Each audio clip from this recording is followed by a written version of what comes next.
大家好，又係我 Good Channel Thai 對路泰國嘅 Kun Wing 啊。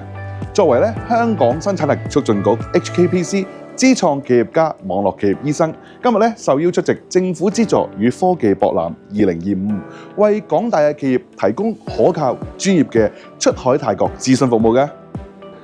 今屆博覽會嘅展期為10月16號至到17號，宣傳口號為中小企製造未來，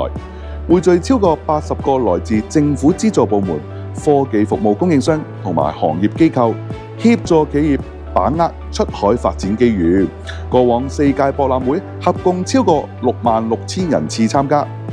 每年為政府、商界關注嘅焦點盛事。為響應國家鼓勵企業經香港走出去，今屆研討會嘅主題係出海拓展高高步，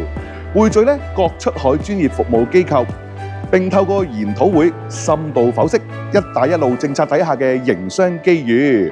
助力企業在變革中精準定位嘅。座談會出海透視一帶一路市場，亦深度剖析泰國營商環境、中小企出海嘅必要性。根據泰國商務部最新數據，2025年1月至到8月，外商直接投資 FDI 達到2255億泰銖以上，與去年同期相比激增125%。各行各業百花齊放，締造絕佳營商機遇。再次感謝香港生產力促進局 HKPC 嘅邀請，為各大企業保駕護航，提供全面泰國創業營商嘅支援。